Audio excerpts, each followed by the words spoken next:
I have wanted to make this video for a very long time. I am going to make a video addressing my 40-year-old self, which is going to happen in 5 years. Life moves so fast. I often say that life is slow when it's hard and fast when it's fun. And I feel like I'm in a season where it's really fun. So this is my way of intentionally slowing myself down. There's a woman, Halise, sorry, I follow her on Instagram and YouTube, and she was the inspiration behind finally executing on this because I've seen this trend for years, but I haven't seen it done in a way that felt accessible. So I'll link her video in the description. She's such a cute, quirky Black girl. So I feel very connected to how she does things.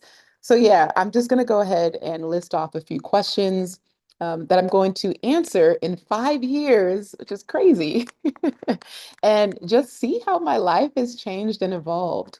I think one of the best ways that we can make sure we're staying aligned is being intentional about realizing whether something still makes sense. And there is not a situation, a place, a person that I will ever force myself to always stay the same if it's no longer adding value to my life or making sense for my peace. So let's go ahead and get started. The first section is about career and creativity.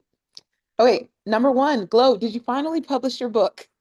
The one that you started writing in 2020.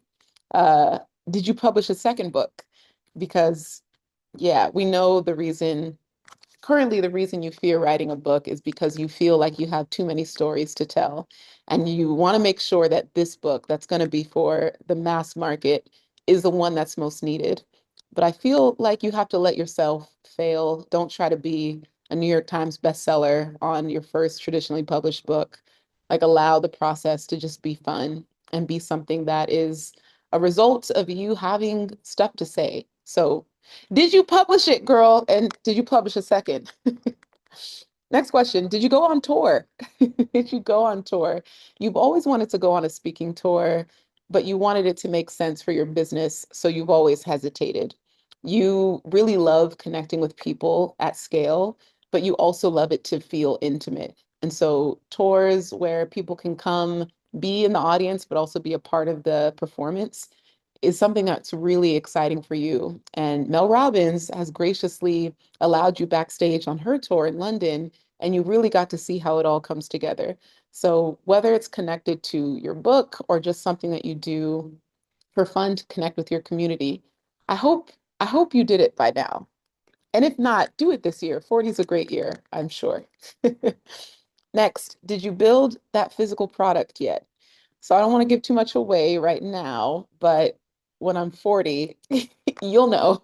You have journals about it, you've talked to close friends about it, but this is something that feels very aligned and it will take a lot of time, capital, team, resources. And so that has always scared you out of starting. So have you been able to let yourself invest in something that is it's not high profit or high margin right away, and it's a different type of challenge, and you know that you thrive off of challenges. So yeah, have you launched it? Next question. How is the Life Leap community doing? So the Life Leap is our my husband and I, Stefan. It's our first company that we started together, and it's a group of women around the world. I would say average age is probably 40, late 30s, early 40s, but we have some 60-year-old, like it's really dope. Anyways, the women are all taking different leaps in their life, launching their personal brands, publishing their first products, starting their coaching business, moving abroad. It's a community of women who know they were made for more and are finally taking action towards it. So we started it, 6 months into our relationship because we knew that together our characteristics, qualities, and skill sets could benefit people at scale. And I've always hosted academies, courses, groups, retreats, masterminds, but I never kept them going in continuity because I always feared all of it falling on my shoulders. So with Stefan's support and his tech background and skills, it's allowed me to finally see a sustainable path forward for one community. And I don't know, did y'all ever cap it at 100, or did you or did you start to feel like people are missing out? I don't know. Or did you create another container? I'm curious to see how you all are layering the accessibility. Because at the end of the day, you know you want to help more than 100 people in the way that the Life Leap helps people. But what's the way that you're doing it so that it stays intimate, but also uh, profitable, quite frank. Okay, next question. Did you ever create the ADHD superpower system into a full movement? Okay, so there was at one point the ADHD superpower system was something that I created, which is like an all-in-one business hub for ADHD entrepreneurs to finally make progress with their products, their business, all the things. And I think being in my first year of taking ADHD medication and navigating clarity and joy from having the diagnosis, I'm realizing there's still so many lessons that I'm gathering before I can fully start the movement that I think I want to start. So, yeah, I'm curious to see at 40 if that ever turned into a community. Next question. Did you make a documentary or Netflix style special about your story? Oh, this is good. You started filming a documentary like 4 years ago, hired a crew and everything. Y'all were, um, what was the country? Was it in Panama? I don't know. There's lots of footage and it's just sitting on a drive. So I'm curious, did you finally publish it? Is it out there in the world? Are you ready to tell your story in totality? Or is it not time yet? Next question. Have you finally done your TED Talk? You've done a TEDx talk, but have you done a TED Talk? It's been a dream of yours, but you also haven't actually taken any steps to make it happen. So I'm curious if it's because the message you're not sure of or which country you would do it in, but I'm really looking forward to seeing what it is, what message that's going to move the masses for you. And last question in this category is what random hyperfixation is fueling your content? These questions. I hope it's something along the lines of, I feel like travel it has to be in there. I don't know, a part of me feels like language learning will be a bigger part of your content because you're learning your fifth and mm, you're wanting to be more, yeah, helpful in showing others that learning languages is hard, but I think you've been able to find a way that works really well for you. I don't know. I'm curious to see if you're like having full-blown conversations in Thai, like what your Thai level is. Yeah, I feel like that is probably your hyperfixation. Okay, next category is lifestyle and adventure. Are you still in Bangkok? Yeah, I hope you are. I hope you. I feel like Bangkok is a great city for the roots that you are needing entering your 40s. I hope you are. But are you? Next question, how about Bosnia? Are you and Stefan still in Bosnia? I feel like we will be just because that's where his parents live. I think it's important with all that his country has overcome and survived that we maintain a base there. So I feel like I feel like we'll still be there. Did you finally buy a Bangkok condo or villa? Yeah, I'm curious. We'll see. Stay tuned. Did you build multiple global bases to live between? Hmm. Yeah, I feel like at 40, I will have fully invested in building or buying multiple properties in multiple places so that I can have like, this is my place now, not just a rented villa. I mean, this is beautiful, and I will always love staying at villas, especially in places like Bali where the creativity is phenomenal. But there's something about just having a place that you get to call yours, that friends get to stay at if they need. And yeah, just something. So we'll see. What's the most interesting thing about your life right now? Dang.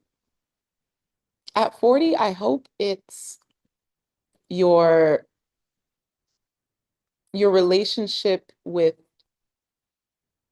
hmm, people? Right now, I would say the most interesting thing is my tricontinental life. The fact that I kind of go and do whatever I want. I think it's people are interested in how I make it work. But by 40, I feel like people will be more interested in how I've been able to maintain joy, peace, community, and a strong sense of self and connection with others. Yeah, let's see. Next question. What was your favorite memory of your 30s looking back? Ooh. So my favorite memory, I'll say at 35, is definitely meeting Stefan and a lot of our early adventures. Like we're still adventurous now, but like the thrill of rendezvousing with your boo is so fun in the first year. Especially when you're not actively sharing it online and it's just for you two. You really get to be present in the moment. You don't care to, yeah, you're not managing other people's opinions. So that was really fun. I think my favorite memory by the time I'm 40 will be, I guess we'll have to find out. Yeah. Yeah. My favorite memory of my 30s looking back. I think something around the community that I will have built in Bangkok. I think that will be a pretty cool thing to reflect on. Next question. What country surprised you the most in your 30s? Wow. So far, it would be a tie between Cambodia. Hmm.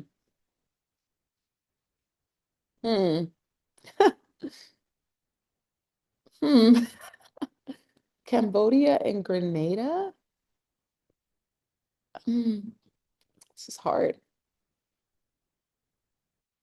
Yeah, that's hard. Yeah. Hopefully I go to I'm crossing my fingers supposed to go to Bhutan soon. So I think that'll be the most surprising country by the time I am responding to this. Okay, next section, relationships and family. Here we go. First question. Are you still with Stefan?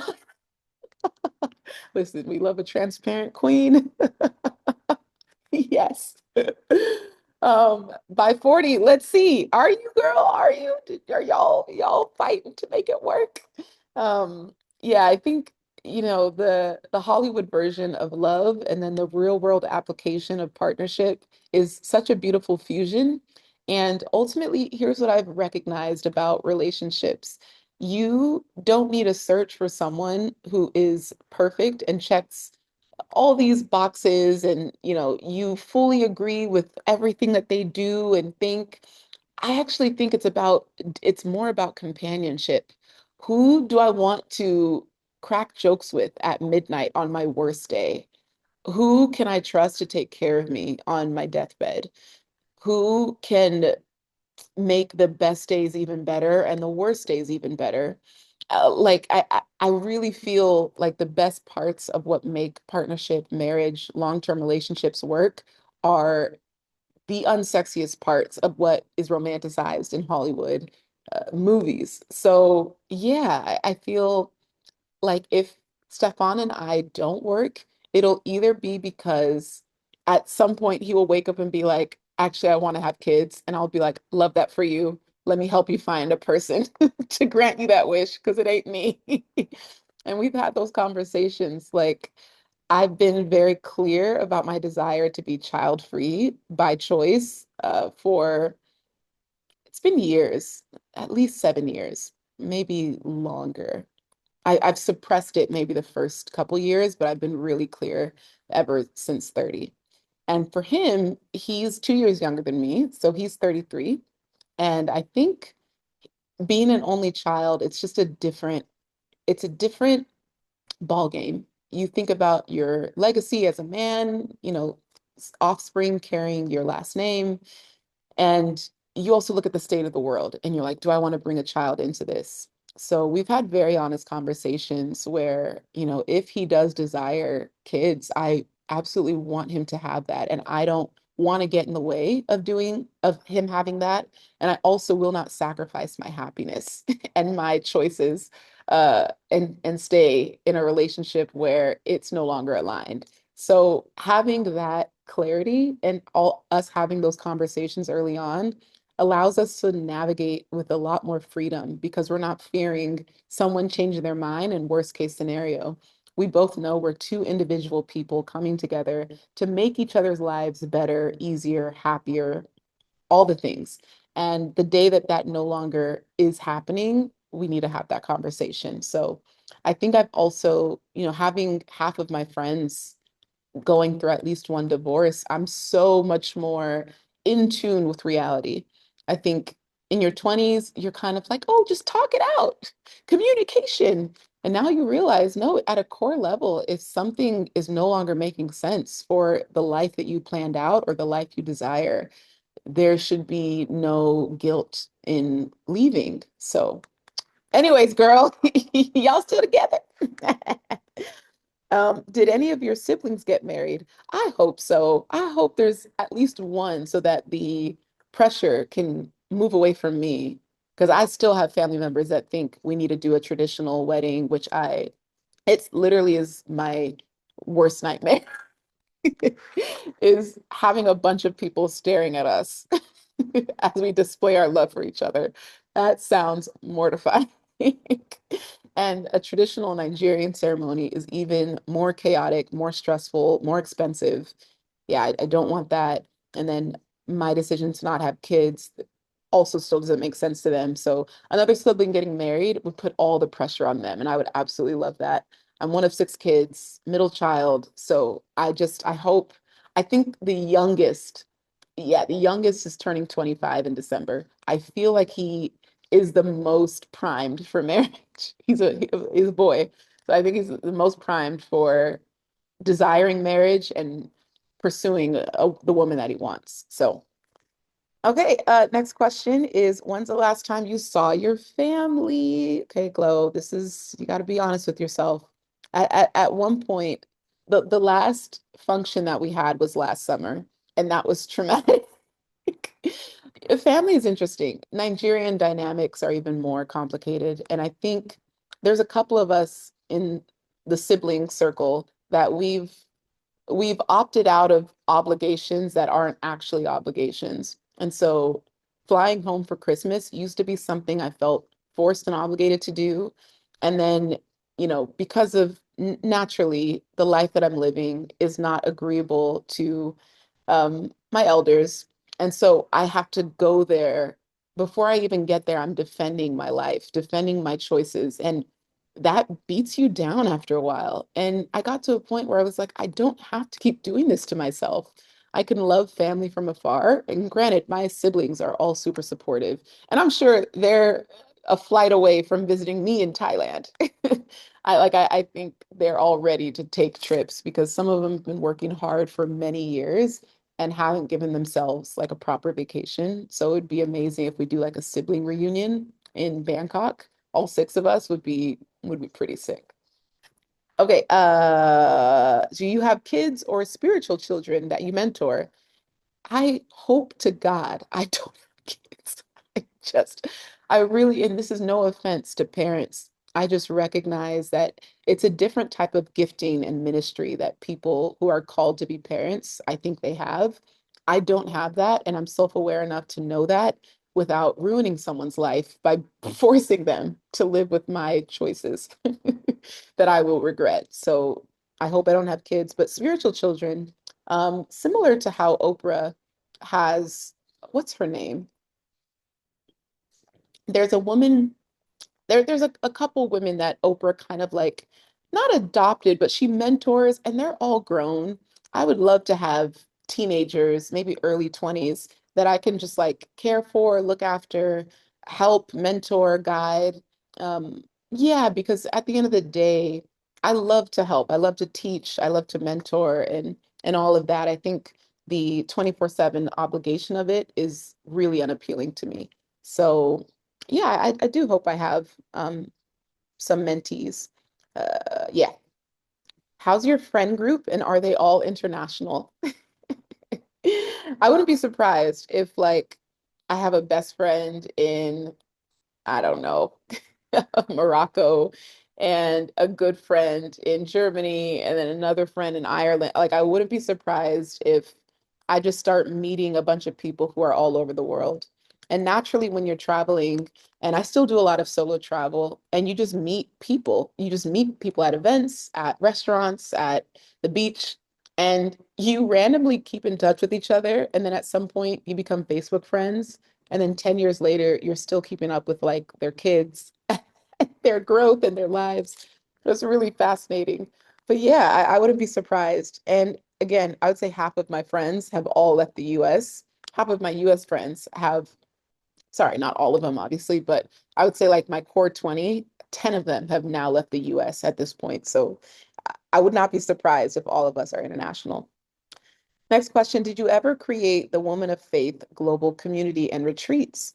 Yeah, this is interesting because earlier this year I launched a community called Global, and it was a test run. I wasn't sure of the format or the longevity. So I think I would want to partner with a church or a pastor with this. I don't think I have the tools to run it myself, but I would love to bring women of faith together. I think there's something there. Next question. Who's your best friend? Um, that's funny. Who I at 40, hmm, I have a couple ideas. Well, here's the thing. Every decade, I feel like most people get a new best friend. Not that their old best friend is abandoned, but I feel like our choices more than our values shape who we connect with. And there's like three women in my life right now where we are so connected, aligned, and we're all choosing the same things for ourselves and our future. And I think that is binding us better than friendships of my past because, sometimes when things happen, life takes you in different directions. You struggle to figure out where you can still connect on, what points you connect on. So yeah, it's my friendships right now feel really fruitful and fulfilling and life-giving, which it's exciting because I know how much adult friendships can be, I was going to say the bane of our existence. That sounds so dramatic. It's hard, and you hear about a lot of friendship fallouts, and I I don't think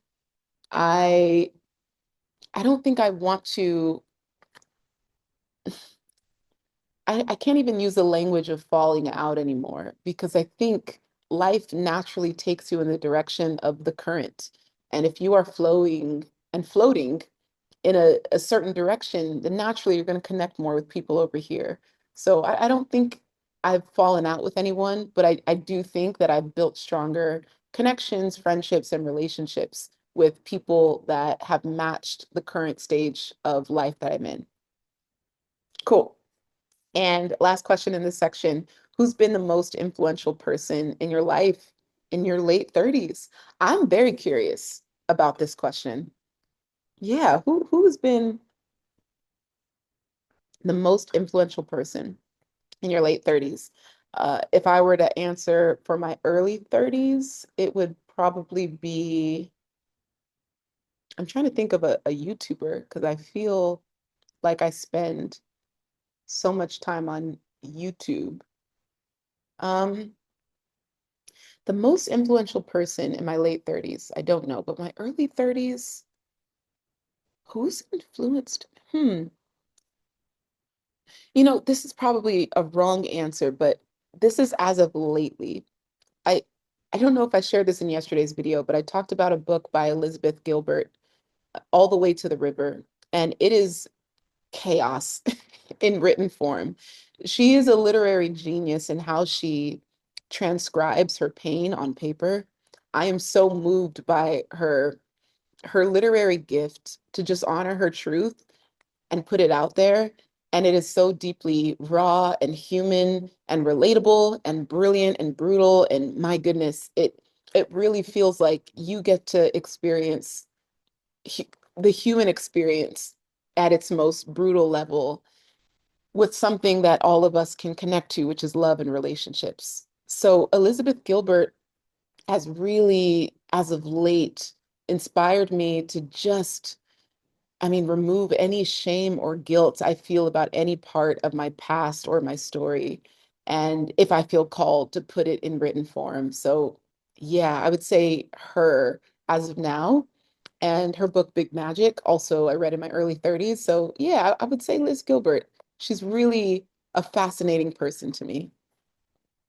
Okay, next section is health and wellness. How is your health and are you in the best shape of your life? So I am currently actively trying to get into the best shape of my life. Am I in this present moment? No. Okay. When I get back to Bangkok, I have a nutritionist, I have a personal trainer, and I'm going to get a new space which will be more conducive to my health. And I think having a little bit of I have a lot more downtime. A lot of like most of this year, we've had like quarterly events. So a lot of this year has been spent on fulfillment for both of our companies, retreats for couples, and then boot camps for our entrepreneurs. So yeah, there's been a lot of like traveling on the ground, helping and assisting with other people. So now I feel like these final 3 months of the year, I can shine the light back on myself and really focus on my health and enter the new year in a place of yeah, like I'm ready to shine. Okay. Are you still taking your ADHD medication? I am really interested to see, yeah, to see if it's something that you continue. As of now, you're taking about one pill a week, maybe two if you have like a lot of work to get done. But here's the crazy part. ADHD medication absolutely transforms your ability to ex executive function, like to do basic things. You could stare at the sink knowing that you need to wash the dishes, but for some reason, you cannot get yourself to walk over, pick up the soap and the sponge and just do it. There is a block and there is this like slow, silent spiral that happens in your brain whenever you have a menial task to get done. So ADHD medication is amazing for that. But what I realized in Bali, I've been in Bali now for almost a month, and I've taken the pill maybe twice all month. And I think it's because I don't have to function. Y'all, I don't have to function. I am staying in a gorgeous villa that is conducive to my relaxation. If I feel like creating something, I create. If I feel like sleeping, I sleep. If I want a massage 3 times a day, I get a massage 3 times a day. Last night, I had a lady come over and do a pedicure for me because I just didn't feel like going to the salon. So she brought all her equipment. It was very neat, it was very cute, everything was very mobile. I was like, wow, I just get to be in the privacy of my own space and get some self-care done. So yeah, executive functioning skills are not needed in Bali, and I'm still able to create and be consistent. So it'll be interesting to see if I have a different relationship with consistency and productivity at 40 based on what my work-life harmony looks like at that point. So yeah. Next question. Do you still keep up with tennis or basketball? So, a big reason why I'm moving in Bangkok is because I found a building that has a basketball court in it. And even better, there's buildings with tennis courts on top of them. So, yeah, I miss that. And I think what can be hard about going to the gym often is that it gets boring. It's repetitive to do the same split sets and reps over and over. So I think with tennis and basketball, keeps me active, it keeps me motivated, and it's fun. Playing sports is fun. So I'm hoping that the building and the unit that I want with these sports facilities in them are available. Next question, are you prioritizing rest in this season? Um, yeah, I feel like I'm always prioritizing rest. Yeah, so I guess at 40, do you prioritize rest still? Are you averaging your usual 7 to 9 hours? Or is it less than that, girl? Next question, did you find a sustainable rhythm with your weight, skin, and energy? Yeah, so my weight has fluctuated pretty much all my life, and I've really struggled with um loving the skin I'm in. Body dysmorphia is real. And if I could just go back 2 years ago and appreciate the body I had then, We don't even realize it. Every year we think, oh, I need to fix this body. And then you look back, you're like, man, I should have loved that body more. So I'm really trying to love every stage, but also adapt a rhythm that feels consistent. So I'm not constantly on this roller coaster of losing and gaining 10 pounds every month. Next question. Did sauna rituals and lymphatic massages become a permanent habit? I hope so. That sounds amazing. Sounds sounds really nice. Yeah, girl, I hope. Especially in Bangkok. That should be so easy to arrange, getting that done regularly. And last question for this section, how do you manage stress now compared to your 30s? Yeah, I'd be really curious. I think the way I manage stress now is I have so many playlists for different types of moods. So I'll play music that matches my mood. And ironically, I let myself feel it. I don't try to rush out of the stress or the tension. I'm like, let me feel whatever's coming up because it's telling me something. There's a part that I haven't healed, there's trauma I need to address. So I let myself feel it, I'll journal it, and then I kind of isolate. I already spend a lot of time in solitude, but I'll, put my phone on airplane mode and make sure that I'm just with myself and my thoughts and really get still and present. And yeah, in a few hours, I'm back to normal. I have a pretty even keel way about living. I'm mostly like 80% of the time I'm happy. I'm a very happy person. I'd even argue 90%. The 10% is like when I'm focused, there's stress, there's tension, there's problem solving.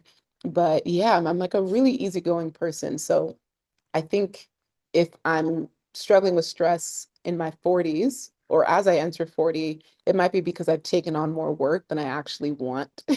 So, so I hope my work life balance slash harmony is still spacious.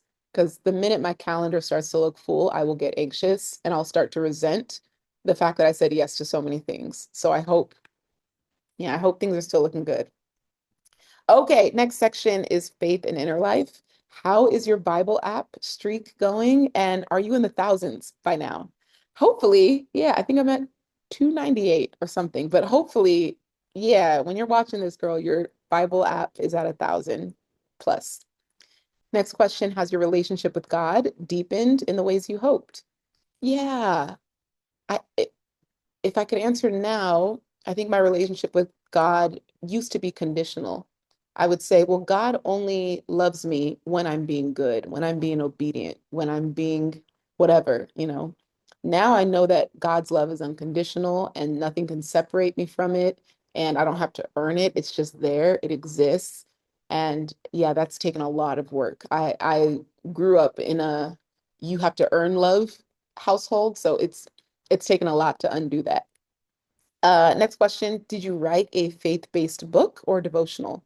Yeah, this has been, something that you've been toying around with. You're still trying to figure out how to make faith accessible to the masses.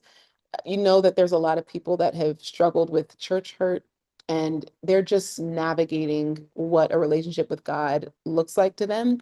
And so you're trying to deliver God in a way that feels cozy and warm and soft. And yeah, I think I'm interested as well if you ended up releasing something like this.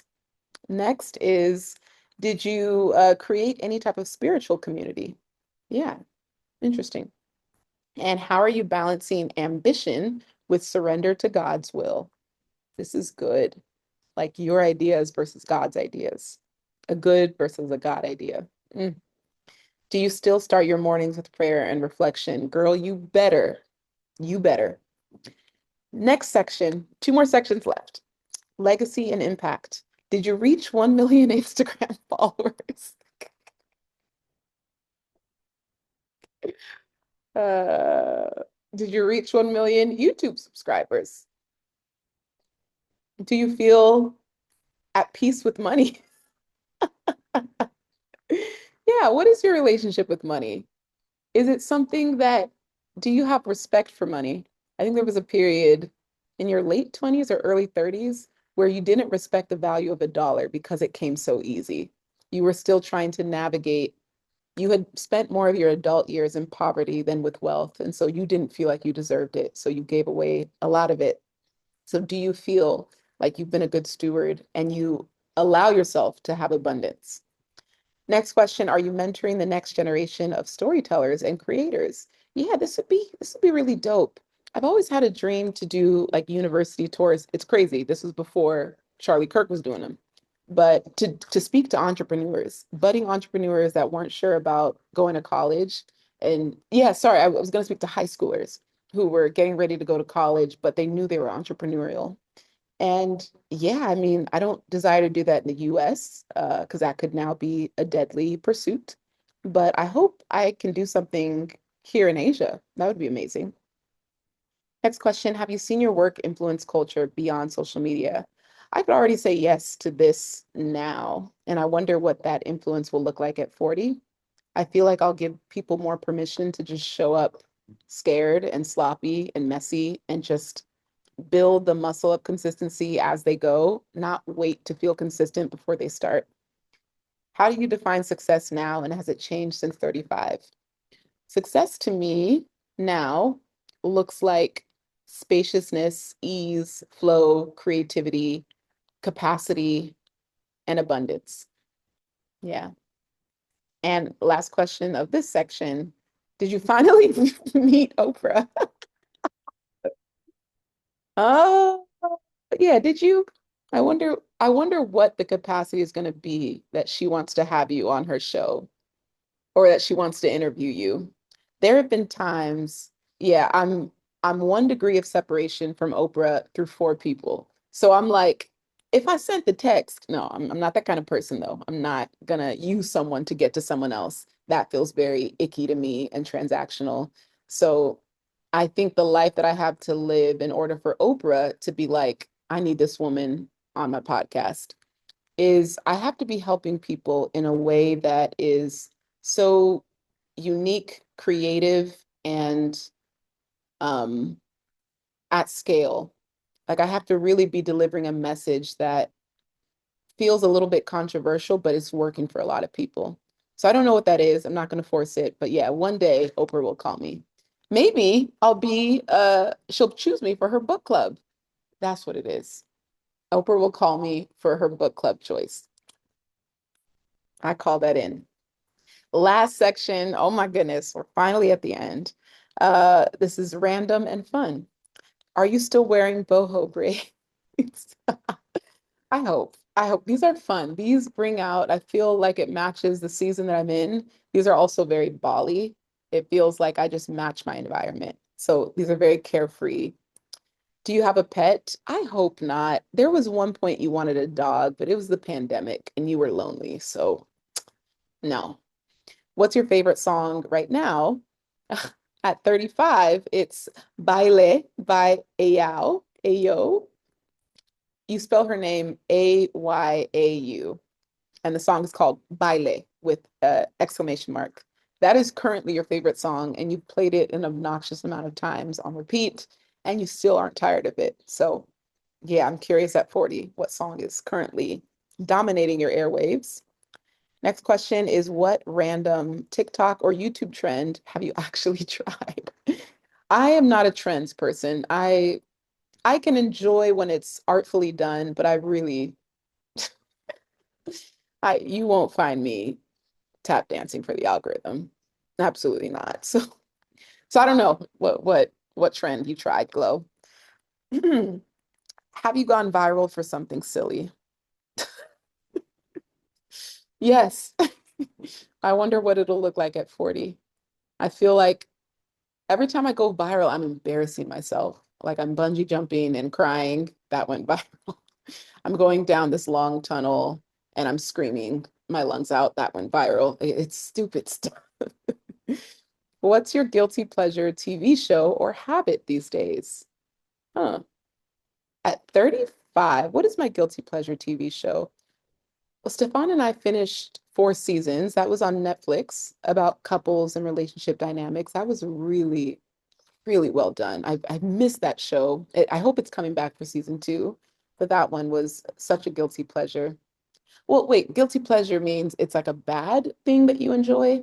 Okay, so then I'll say Love is Blind. I still keep up with the US versions of Love is Blind. I think it's a chaotic show, but it's also so deeply human in how people relate and connect in the early stages of love. So that's probably the guilty pleasure that I'm maybe going to carry till 40. I don't know. Um, did you keep playing the piano or did you pick up another hobby slash instrument? And I wonder, let me see, piano or no, hobby or instrument. I had a typo somehow in this sentence, so I retyped it. I hope I go back to the piano. So Stefan plays the handpan, and it's a very very melodic, very soothing. And I think the closest thing I can come to that is the piano. So yeah, I hope I give myself space to. I don't know if I want to buy another piano though. I had one in the US and it wasn't a pain to get rid of, but it's just a big piece of furniture and I'm really trying to live minimally. Like if I had to pack up my condo in a day, I want to feel like it's simple and easy to do. And one of the best things about living in Thailand, Bangkok specifically, is most of the condos are furnished. So you don't have to buy furniture. So a piano feels like furniture that I have to buy. And a keyboard just doesn't feel, it's not as sexy. So yeah, I wonder what my hobby will be at 40. And last question. Did you ever surprise yourself with a totally unexpected adventure like skydiving or training for a marathon? I think I'll skydive for my 40th birthday. I think, oh,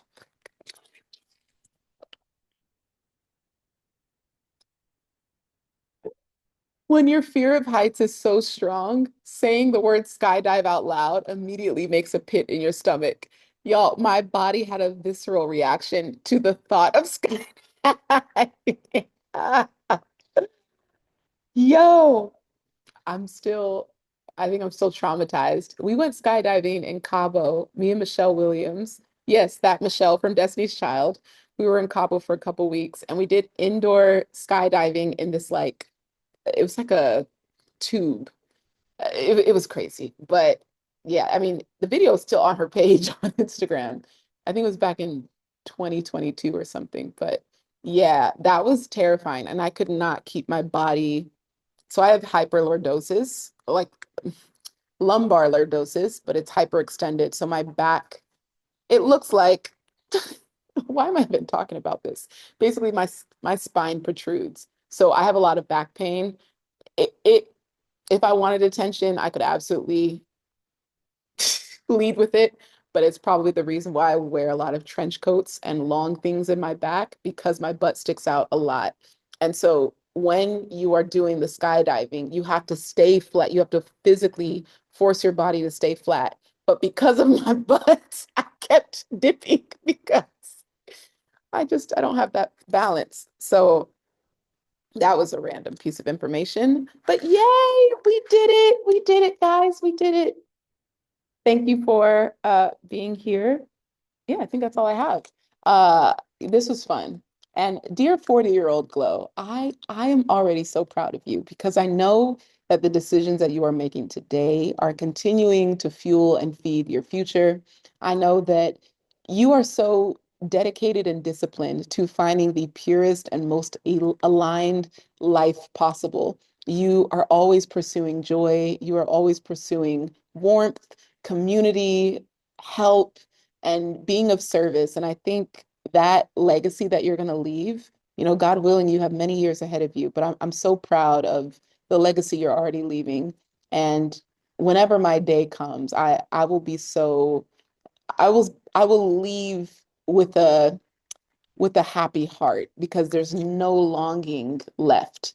I have done, pursued, chased, and lived out every part of my wildest dreams. So at 40, I hope you just continue with that mindset and that mentality. Don't let the world harden you. Don't let people, even if they betray you, don't let that get to you. It's not a reflection of you, it's more of them. And yeah, just keep your light. Keep your light in this world because it's needed. All right, y'all. Thank you so much for watching. I will maybe we'll just I would have had to buy a new laptop 2 seconds ago.